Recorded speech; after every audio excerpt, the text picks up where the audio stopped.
Vamos a tener el estudio de la palabra de Dios. Muy bien.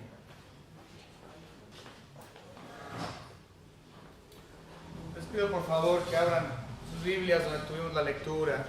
Salmos capítulo 32. Vamos a ver todo el capítulo. Espero poder abarcarlo todo. Yo creo que sí. Yo creo que sí lo vamos a alcanzar a abarcar. Esto realmente es hermoso. Sabemos que David era salvo. Y como cualquier creyente, él era imperfecto. Podemos ver en muchos lugares dentro de la palabra de Dios acerca de sus muchos pecados. Y nosotros no somos exentos de los pecados tampoco. Lo entendemos muy bien. Nosotros cuando pecamos dentro de la dispensación de la iglesia, podemos ver en 1 de Juan que abogado tenemos para con el Padre, a Jesucristo el justo, y si yo confieso a Él, me perdona mis pecados. Entonces le damos gracias a nuestro Señor Dios porque Él nos perdona. Entonces, una cosa que es muy interesante, bueno, vamos a empezar. Hay muchas cosas interesantes aquí. Lo primero que podemos ver es el Salmo de David, dice que es un salmo masquil. Si ustedes recuerdan, un salmo masquil o los salmos masquiles significan un salmo de instrucción, un salmo de enseñanza. ¿Va? Y podemos ver que es un salmo de enseñanza simplemente al leer el versículo 8. Te haré entender y te enseñaré el camino. Entonces, esta es la razón por la cual este salmo es un salmo masquil o un salmo de instrucción, de enseñanza. Sin embargo, esto no nada más es un salmo masquil, no nada más es un instructivo, sino que también es lo que se conoce como un salmo penitencial. Entonces, el Salmo 32 cae dentro de dos categorías distintas: salmo masquil y salmo penitencial. Okay. Existen 7 salmos penitenciales dentro del libro de los Salmos. El 32, el 38, el 6, el 51, el 130, el 143 y el 102. Otra vez, los 7 salmos penitenciales a lo largo de los 150 capítulos de los Salmos son el 6, el 32, el 38, el 51, el 102, el 130 y el 143. Ahora, ¿qué es un salmo penitencial? Un salmo penitencial es básicamente el salmo donde el salmista está penitente. Es decir, yo, Señor, yo he pecado, mi pecado es mi pecado es aquel, y yo vengo ante ti arrepentido, yo un pobre gusano asqueroso pecador. ¿Okay? Eso es básicamente, a grandes rasgos, un salmo penitencial.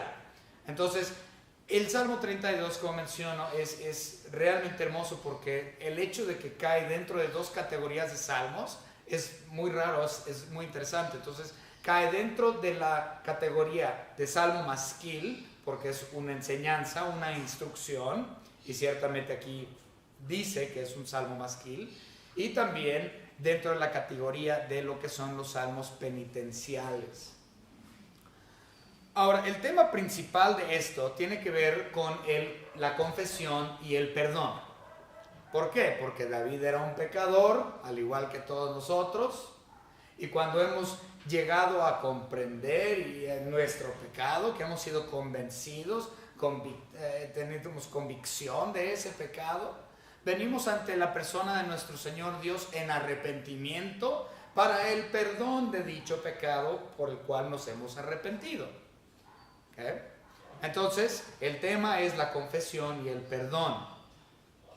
Ahora, otro tema alterno que se le puede dar al capítulo 32 es que solo los perdonados son felices. Solo los que tienen el perdón de Dios son felices. Ese es otro título alterno que se le puede dar a este Salmo 32. ¿Quién es feliz? Únicamente los perdonados. Este salmo, el Salmo 32, tiene varios temas hermosísimos. Y la mayoría de estos no solamente corresponden a la salvación, sino también posterior a la salvación. De hecho, los puntos principales que maneja, como ya mencioné, confesión, perdón, maneja arrepentimiento. Este salmo también habla acerca de la convicción del pecado, que sabemos que es uno de los oficios del Espíritu Santo. También apropiación del pecado. Apropiación del pecado, es decir, la palabra técnica utilizada desde hace ya varios años para la apropiación del pecado es neutética. Neutética. Esto ya lo he explicado anteriormente, pero neutética, rápidamente voy a hablar de esto porque no lo vamos a desarrollar en el mensaje. Pero la neutética básicamente es un término que se le ha dado a lo que es la consejería cristiana. Ahora, dentro de lo que es la consejería cristiana, no consejería de Freud, por ejemplo, que es el padre de la psicología moderna. Entonces, Freud, por ejemplo, él es el padre del psicoanálisis. Bueno, como cristianos nosotros no creemos en el psicoanálisis porque el psicoanálisis le pone la culpa a todos los demás. Es decir, Freud te decía, si tú tienes un problema y tienes un trauma, seguramente es por algo que alguien te hizo en el pasado. Tu papá te violó, tu mamá te golpeó, etc. Entonces, dentro del psicoanálisis freudiano, lo que viene siendo la psiquiatría moderna, no se responsabilizan por sus propios actos, sino que es, mi problema y mi forma de vivir es porque tuve problemas de niño, porque me hicieron bullying en la primaria, es culpa del maestro, es culpa de todos los demás menos mi propia culpa. Entonces, lo que es psicología cristiana o la neutética como tal, implica, no le voy a echar la culpa a los demás acerca de mis propios pecados y mis fracasos y mis problemas. Yo me apropio de mi pecado y lo acepto. Y eso es lo que estamos viendo aquí con David. Él está practicando la neutética en él mismo. Él está diciendo, yo asumo la responsabilidad, yo soy el pecador. Eso es lo que falta hoy en día, en muchos hogares, en muchas iglesias. Okay. Bien, otro tema que también es interesante, que maneja, muy interesante, que maneja este Salmo 32, es el tema de la fe. También habla de la santificación y del regocijo y gozo. Entonces, todos estos temas, que son un montón, realmente están en estos 11 versículos. Vamos a verlos otra vez. Perdón, arrepentimiento, confesión, convicción de pecado, apropiación del pecado, fe, santificación y regocijo y gozo. Entonces estamos hablando hay 8 temas distintos que se manejan dentro del capítulo 32. Y esta es la razón por la cual es hermosísimo para mí. Son un montón de temas que no nada más deberían ser para mí, para todo cristiano.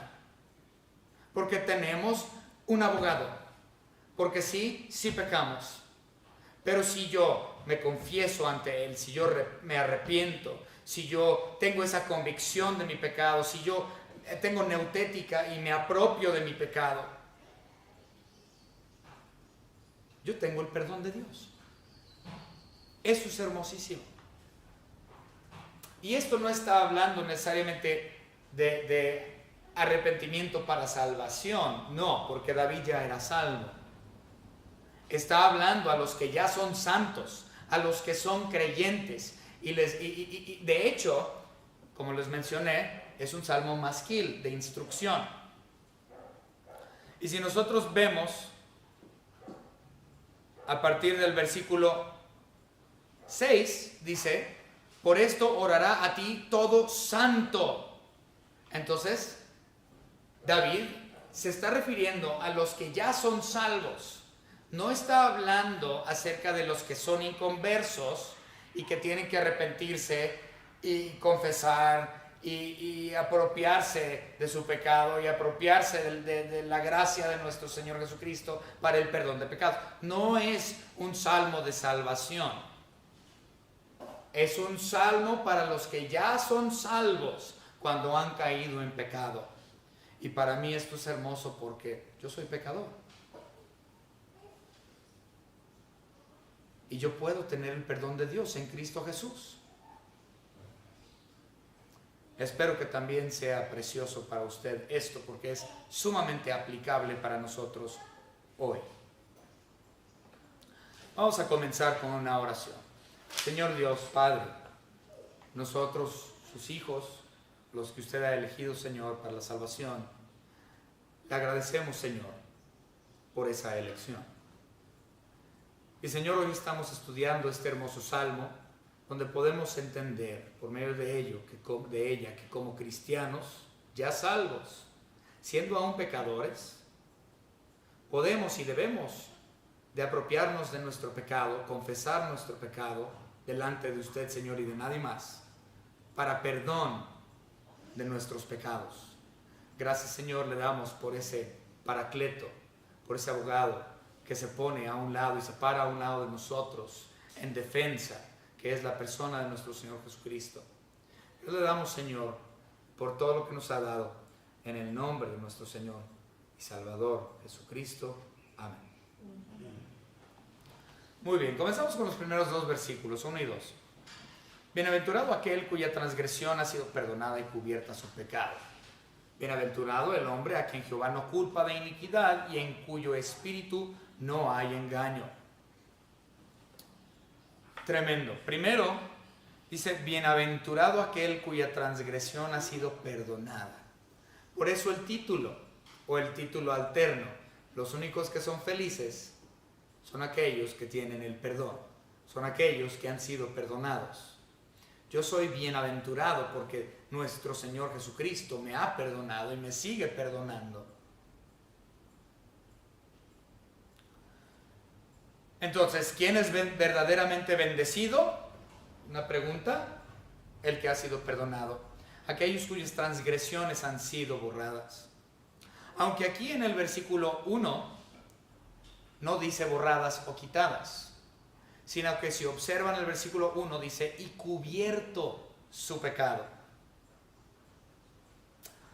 Tenemos que comprender, y creo que todos los que estamos aquí hoy lo entendemos ya, pero si no lo recuerda, un recordatorio. En el Antiguo Testamento, nuestro Señor Dios no quitaba el pecado, lo cubría. Por eso es que en el Antiguo Testamento tuvieron que hacer múltiples sacrificios, constantemente, era un sacrificio constante, interminable. Año tras año, mes tras mes, tenían que hacer sacrificios de becerros, de borregos, de ovejas, de tórtolas, de palominos, de un montón de palomas, de un montón de cosas. Siempre era un sacrificio de sangre constante, porque Dios no quitaba el pecado, Dios lo cubría. Ahora, para nosotros, en la dispensación de la iglesia, es muy distinto, muy diferente.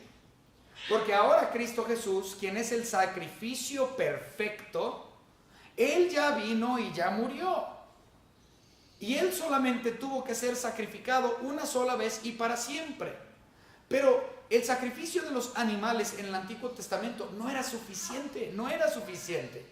No era perfecto el sacrificio, por más perfecto que lo llevaran a cabo los sacerdotes y por más perfecto que haya sido el animal y perfecto y sin mancha y sin pelo de otro color, y, o sea, una perfección en la oveja, de todos modos era insuficiente. Por eso es que anualmente se tenía que cubrir. Pero afortunadamente nos dice Juan, vamos a ir a Juan, capítulo 1 y versículo 29, muy famoso este. Dice, el siguiente día vio Juan a Jesús que venía a él y dijo, he aquí el Cordero de Dios que quita el pecado del mundo. Entonces, ya después de la muerte, sepultura, resurrección y ascensión de nuestro Señor Jesucristo, después de la venida del Espíritu Santo en el día del Pentecostés, a partir de ahí, a partir de su muerte, nuestro Señor Dios quita el pecado, no nada más lo cubría, porque el sacrificio perfecto ya fue hecho una sola vez y para siempre. Pero obviamente en el tiempo de David era constante, era un sacrificio sin fin, ¿ah? Que cubría el pecado, no lo quitaba, lo cubría. ¿Okay? Vamos a ver otros versículos, la mayoría en Hebreos, vamos a ver varios, pero vamos a empezar en Romanos. Tenemos un versículo en Romanos y después de ese vamos a ver puros en Hebreos, que hablan mucho acerca del tema. Vamos a ver Romanos capítulo 6 y versículo 10. La palabra de nuestro Señor dice: porque en cuanto murió al pecado, murió una vez por todas, mas en cuanto vive, para Dios vive. Entonces Cristo Jesús solamente tuvo que ser ofrecido o sacrificado una sola vez por todas. Ahora sí, si nos vamos a Hebreos, tenemos obviamente en Hebreos, todo el libro de Hebreos es interesantísimo con referencia a la persona de nuestro Señor Cristo Jesús, porque todo el libro de Hebreos tiene que ver con que Cristo es mejor que el Antiguo Testamento. Cristo es mejor que los profetas, Cristo es mejor que Moisés, Cristo es mejor que Abraham, Cristo es mejor que todos los patriarcas, Cristo es mejor que todos, y más grande que los ángeles, más grande. Y todo el libro de Hebreos habla acerca de la supremacía de Dios sobre cualquier otro acto o otro evento del Antiguo Testamento. Cristo es mejor. Por lo tanto, la dispensación de la gracia es mejor que la dispensación de la ley. En la ley se cubría el pecado. En la dispensación de la iglesia se quita el pecado. Hebreos capítulo 7 y versículo 27. Que no tienen necesidad cada día, como aquellos sumos sacerdotes, hablando del Antiguo Testamento, de ofrecer primeros sacrificios por sus propios pecados y luego por los demás, porque esto lo hizo una vez para siempre, ofreciéndose a sí mismo. Ahora observemos al 28, porque la ley constituye somos sacerdotes a débiles hombres, pero la palabra del juramento posterior a la ley, es decir, la dispensación de la gracia, al Hijo hecho perfecto para siempre. Haciendo claro que hay una distinción entre la ley posterior o la dispensación de la ley pasada y la dispensación de la gracia actual o la dispensación de la iglesia en la actualidad. Estamos en la dispensación de la iglesia y por lo tanto es mucho más, debería traernos mucho más gozo el hecho de que mis pecados son quitados, no nada más cubiertos, han sido quitados. Ahora, ¿implica esto que yo soy perfecto y que he dejado de pecar? No. Pero sí significa que yo he sido justificado por Él. Y ahorita en unos momentos vamos a hablar acerca de esa sección de justificación. Pero vamos a ver Hebreos 9:26. Les dije, hay varios en Hebreos. De otra manera, le hubiera sido necesario padecer muchas veces desde el principio del mundo, pero ahora en la consumación de los siglos se presentó una vez para siempre por el sacrificio de sí mismo para quitar de en medio el pecado. Otra vez, nuestro Señor Jesucristo en su sacrificio lo quitó, no nada más lo cubrió. Hebreos 10:10. En esa voluntad somos santificados mediante la ofrenda del cuerpo de Jesucristo hecho una vez para siempre. Una sola vez. Porque era más que suficiente con una sola. Y hay otros versículos.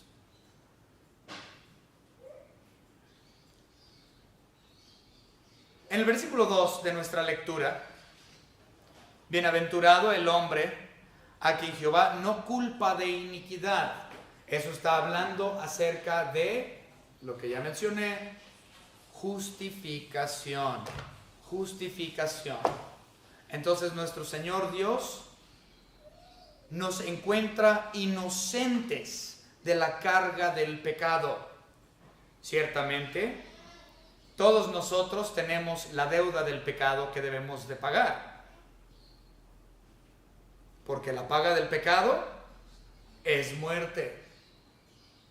Sin embargo, si tú has sido salvo, si tú has recibido la gracia de nuestro Señor Jesucristo, en ese caso, ha sido quitado tu pecado o eliminado por Dios, por medio de Jesucristo. Y Él ahora no te culpa, o eres justificado. Y un versículo muy importante que utilizamos para hablar de eso es Romanos 3:24. Justificado gratuitamente. Vamos a leerlo rápidamente para que lo tengamos bien. Romanos 3:24, después del de 3:23, también muy famoso. 3:24.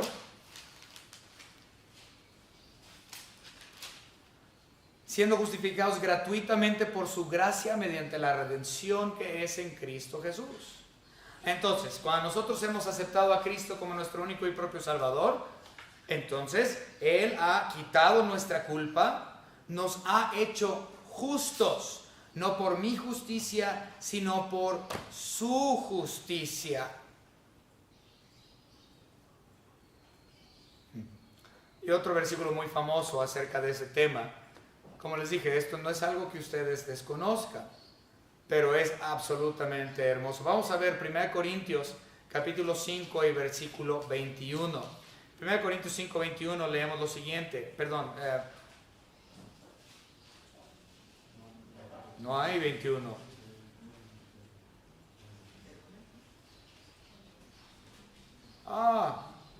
¿Dónde está? Estoy buscando el versículo donde dice que hemos sido hechos justicia de Dios en Él. Segunda de Corintios. Bueno, vamos a verlo entonces. Segunda de Corintios. Segunda de Corintios 5. Este sí. Gracias, hermana Itzen. Dice, al que no conoció pecado, por nosotros lo hizo pecado para que nosotros fuésemos hechos justicia de Dios en Él. Entonces yo fui hecho justicia, no por mi justicia, sino por la justicia de Él. No he sido justificado porque yo he sido bueno. Soy justificado porque Cristo ha sido y es perfecto.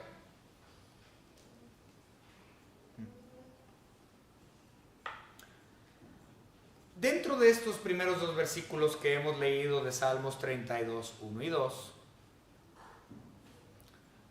nosotros vemos tres palabras. Vemos la palabra transgresión, vemos la palabra pecado y vemos en el versículo 2 la palabra iniquidad. Transgresión, pecado e iniquidad. Y dice que podemos tener nuestros pecados perdonados, cubiertos, aunque ahora en esta dispensación quitados. Esto en realidad es muy parecido a estos versículos. Vamos a verlos. Son unos versículos, no olviden esas palabras: iniquidad, pecado y transgresión. Ahora, aquí en Éxodo capítulo 34 hay un cambio. Dice rebeldía, pero la idea detrás de esto es lo mismo. Vamos a verlo. Éxodo capítulo 34, versículos 6 y 7. Muy famosos estos versículos. Vamos a verlos y ver la similitud entre estos versículos y lo que estamos leyendo en Salmos 32, 1 y 2. Éxodo 34, 6 y 7 dice lo siguiente: y pasando Jehová por delante de él, proclamó: Jehová, Jehová, fuerte, misericordioso y piadoso, tardo para la ira y grande en misericordia y verdad. Que acabamos de ver ahí en el capítulo 32, versículo 2, que Él no miente, que Él es verdad. Entonces dice que guarda misericordia a los millares, que perdona la iniquidad, la rebelión y pecado. No dice transgresión, dice rebelión. Pero tenemos iniquidad, rebelión y el pecado. Y que de ningún modo tendrá por inocente al malvado. Pero aquí dice que soy justificado, me tendrá sin culpa. En el 32, en Salmos 32 dice que me ha encontrado sin culpa. Aquí dice que no tendrá por inocente al malvado. Que visita la iniquidad de los padres sobre los hijos de los hijos hasta la tercera y cuarta generación.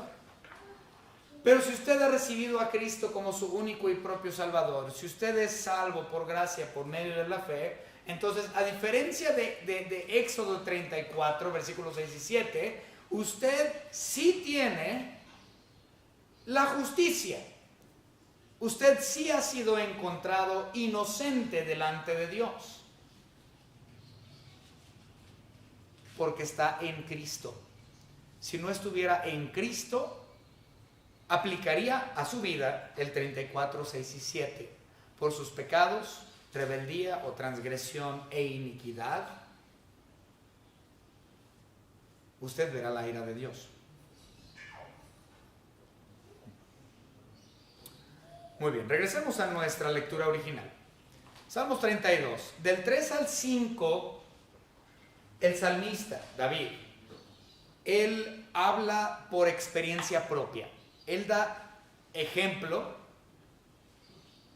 con su propia vida. Entonces vamos a ver. A partir del versículo 3, 4 y 5, nada más esos versículos, David está hablando de su pecado y lo que él vivió, su iniquidad, su pecado, su transgresión. Dice, mientras callé, se envejecieron mis huesos en mi gemir todo el día, porque de día y de noche se agravó sobre mí tu mano. Se volvió mi verdor en sequedad de verano. Mi pecado te declaré y no encubrí mi iniquidad. Dije, confesaré mis transgresiones a Jehová, y tú perdonaste la maldad de mi pecado. Esto es personal a David. Él está utilizando su propia experiencia como ejemplo. Y él está diciendo, número 1, que él cayó acerca de sus pecados. Dice, mientras callé. Es decir, que él no quería confesar su pecado. Él estaba callado. Ahora, ¿cuál era su pecado? Bueno, hay muchos pecados, pero yo creo que los principales ciertamente es el adulterio con Betsabé y el asesinato de su esposo Urías. Entonces, él cayó esto, quería mantenerlo en secreto. Es lo que está diciendo. Quería mantener su pecado en secreto. No quería que nadie supiera. ¿Y cuál fue la consecuencia de encubrir su pecado? La consecuencia fue, se hizo más viejo, tenía dolor, se secó en vez de estar lleno de vida, le fue mal.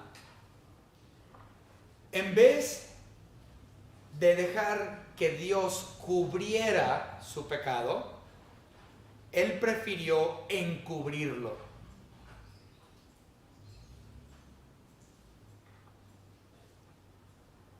En nuestro caso es lo mismo. Ahora, nuestro Señor Dios, para nosotros que hemos creído, para los elegidos, Él ya nos ha perdonado nuestros pecados pasados, presentes y futuros, todos. Aún así, aunque yo ya tenga el perdón de Dios y mis pecados han sido borrados delante de Él, yo confieso, debo de confesar. Si yo no confieso mi pecado, como aquí dice, la mano de Dios se agravó en contra de David, y ciertamente la mano de Dios se agravaría en contra mía. ¿Por qué? Porque David era su hijo. David era hijo de Dios y Dios estaba guiándolo hacia el arrepentimiento, guiándolo a la confesión, y le estaba haciendo la vida miserable. Dios le estaba haciendo la vida miserable de cuadritos a David hasta que David dejara de callar, dejara de encubrir su pecado y confesara su pecado delante de Dios.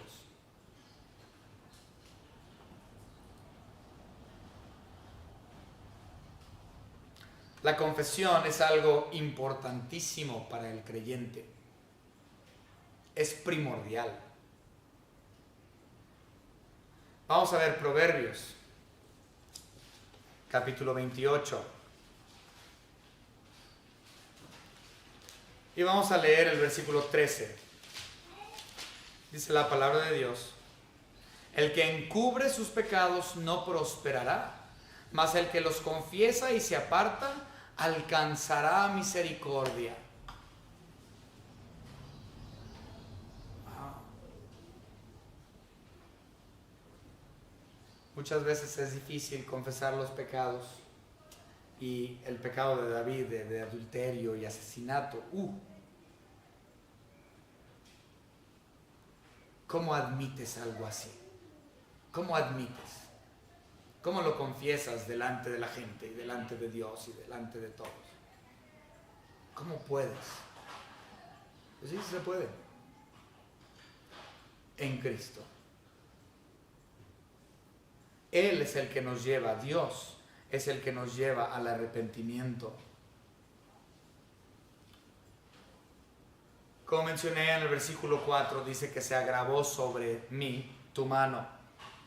¿Por qué? Como ya lo mencioné, es para que Dios nos lleve o nos guíe al arrepentimiento.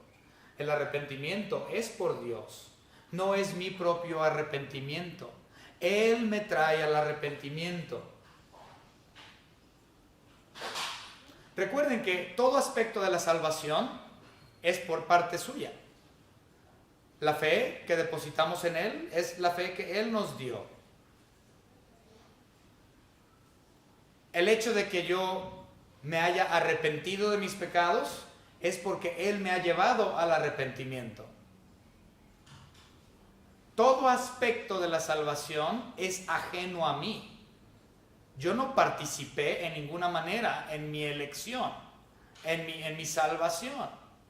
Incluso hasta el mismo arrepentimiento lo trae Dios. Vamos a ver Juan capítulo 16. Entonces Dios estaba moliéndole ahí la vida, haciéndole la vida difícil a David para que él viniera a utilizar ese arrepentimiento dado a él por Dios. Juan 16, versículo 8. Y cuando Él venga, convencerá al mundo de pecado, de justicia y de juicio. Entonces, el Espíritu Santo, Dios, es quien nos convence de pecado. Entonces, yo no estoy convencido de mi pecado por medio de mí mismo. Él es el quien me convence de pecado. Él es el que me convence de juicio. Él es el que me convence de justicia. Entonces, no es algo que yo haya hecho. Él es el que me trae a. Vamos a ver Romanos capítulo 2.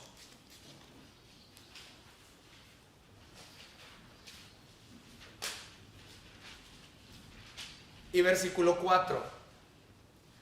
O menosprecias las riquezas de su benignidad, paciencia y longanimidad, ignorando que su benignidad te guía al arrepentimiento. Entonces, ¿quién nos guía al arrepentimiento? ¿Yo?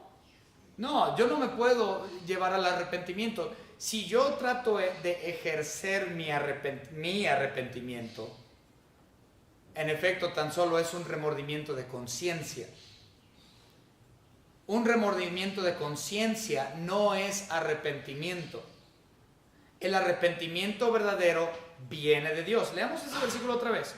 O menosprecias la riqueza de su benignidad, paciencia, longanimidad, ignorando que su benignidad te guía al arrepentimiento. Entonces es Él quien me trae al arrepentimiento.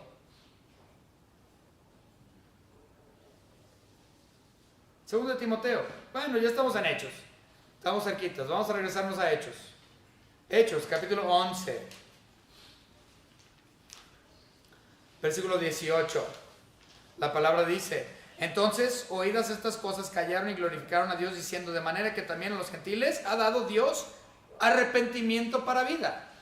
Entonces, los gentiles, es decir, nosotros, los que no somos de linaje semita, nosotros se nos ha dado el arrepentimiento por parte de Dios. No es que yo haya venido al arrepentimiento por mi cuenta. Él me llevó al arrepentimiento.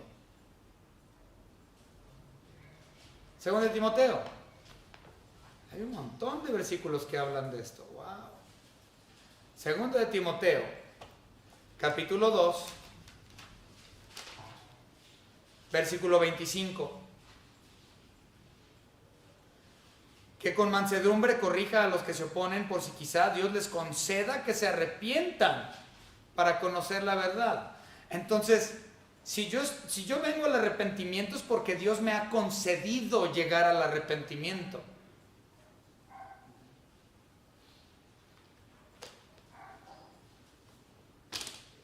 Otra vez, nosotros no tenemos participación en nuestro arrepentimiento.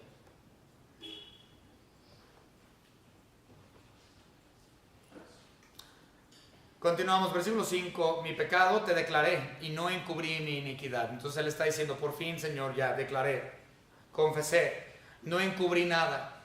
Vine al arrepentimiento porque tú me has traído el arrepentimiento. Tu mano fue fuerte sobre mí y lo he comprendido y he venido y he admitido y nada he mantenido en secreto. Estos son mis pecados, Señor.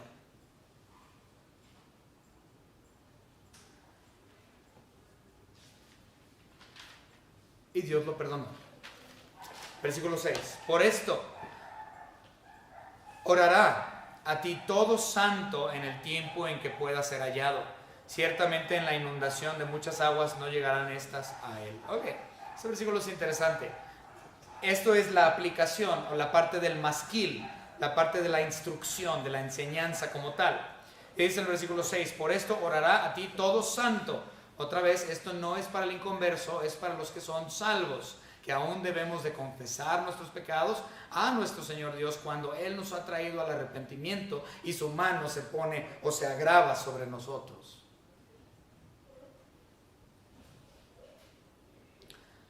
Dice que debemos de orar y confesar, pues, cuando pueda ser hallado. ¿Dios? No. Es decir, el ser humano. Es decir, que el tiempo de confesión es cuando estás vivo, no cuando estás muerto. Es decir, no dejes que tu confesión sea sin fecha límite. Confiesa mientras puedas confesar. Ve a los pies de Dios cuando todavía estás vivo. Arregla las cosas con Él.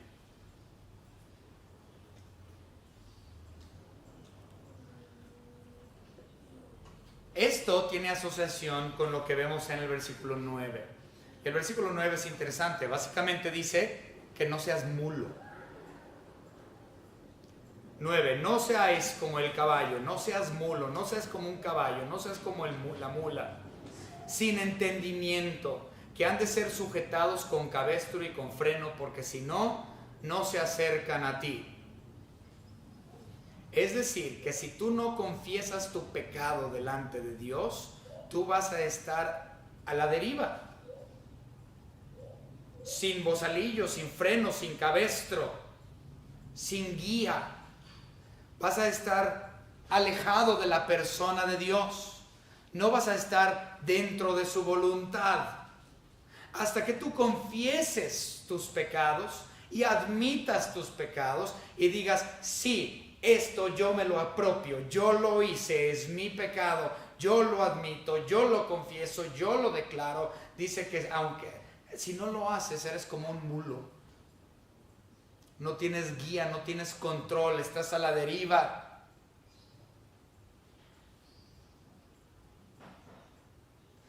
Y muchos podrían decir, pues yo quiero eso, que nadie me mande. Que nadie me mande, yo puedo estar así haciendo mi vida como a mí se me pegue la regalada gana. Sí, es cierto, pero si verdaderamente eres salvo, entiende que tu vida va a ser miserable, tú guiándotela por tu propia cuenta, porque la mano de Dios se va a agravar sobre ti.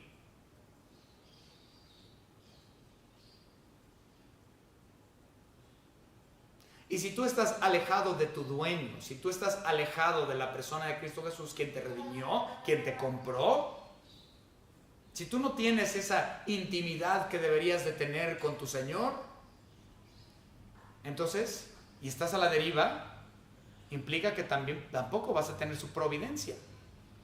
No vas a tener su protección, no vas a tener su providencia.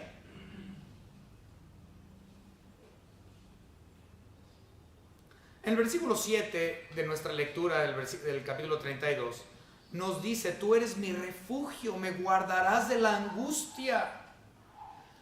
Pero si tú eres como el mulo y has quedado a la deriva y no estás alejado de Dios, tú no vas a tener a tu dueño por refugio. Tú estás afuera, estás a la deriva, no te acercas a Él. Porque tu pecado, amas más a tu pecado, en vez de confesar tu pecado, por medio del arrepentimiento que Dios te está trayendo, estás a la deriva. No tienes refugio. Tu angustia va a crecer. No eres liberado, como dice el versículo 7. Ahora, si eres salvo, obviamente, Dios está alrededor de ti y Él es omnipresente, está en todas partes y Él sabe exactamente lo que estás haciendo a todo momento. Él ya sabe y nada más te está pidiendo que confieses tus pecados. Él ya te rodea, Él ya vio lo que hiciste, Él ya supo cómo te comportaste, Él ya supo qué robaste, Él ya supo qué hiciste, Él ya supo todo porque Él estuvo presente cuando lo llevaste a cabo. No te puedes esconder de Dios. Él ya sabe, no seas mulo y confiesa antes de que sea demasiado tarde y ya no puedas tú ser hallado.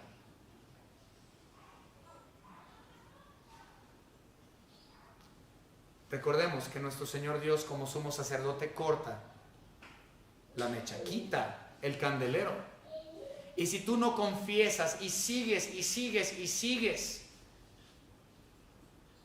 Dios quita tu candelero y ya no podrás ser hallado. Aquí en este mundo no. Recuerden que existe el pecado de muerte. Y solo Dios sabe cuál es tu pecado de muerte. Y si tú estás dando coces contra el aguijón, así como Pablo dio coces o Saulo contra el aguijón, le fue duro, dura cosa le fue. También a David, dura cosa le fue, hasta que no confesó su pecado. Versículos 8, 9, 10 y 11. Aquí sigue la instrucción de David hacia el pueblo hebreo. Dice, te haré entender y te enseñaré el camino en que debes andar. Sobre ti fijaré mis ojos. Le está diciendo a Dios, yo voy a fijar mis ojos sobre ti. No voy a fijar mis ojos en otra cosa. Me voy a enfocar en ti, Señor. Quien me salvó, quien me redimió, quien me compró, quien me justificó, quien me perdonó. 10 y 11. Muchos dolores habrá para el impío, mas el que espera en Jehová le rodea la misericordia. Alegraos en Jehová y gozaos justos. Otra vez, no porque nosotros seamos justos, sino porque hemos sido hechos justicia de Dios en Él. Y cantad con júbilo todos vosotros los rectos de corazón. Este salmo es precioso y debemos de recordar siempre lo que nos dice 1 de Juan. Vamos rápidamente a 1 de Juan. Con esto vamos a terminar en oración. 1 de Juan, capítulo 1.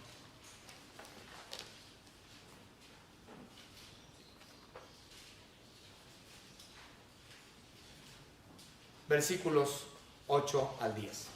La palabra de nuestro Señor dice lo siguiente: si decimos que no tenemos pecado, nos engañamos a nosotros mismos y la verdad no está en nosotros. Si confesamos nuestros pecados, Él es fiel y justo para perdonar nuestros pecados y limpiarnos de toda maldad. Si decimos que no hemos pecado, le hacemos a Él mentiroso y su palabra no está en nosotros. Por lo tanto, les urjo, mis hermanos, Iglesia, confiesen sus pecados ante Dios. Él de antemano ya lo sabe. Confiesen y Dios les dará perdón. Vamos ahora. Señor Dios, gracias le damos por este hermoso capítulo de Salmos. Ciertamente, Señor, es muy aplicable, altamente aplicable a nosotros hoy, a todos los elegidos de todas las edades. Señor, le estamos pidiendo que tomemos el consejo, la instrucción, el masquil de David y que como santos aprendamos que debemos de confesar nuestros pecados, Señor, para perdón de ellos. De no ser así, Señor, comprendemos que tu mano se agravará en contra nuestra y seremos miserables hasta que no vengamos a la neutética, a la aceptación y apropiación de nuestros pecados para poder confesarlos y tener el perdón que usted, Señor, ha ofrecido por medio de su Hijo Jesucristo.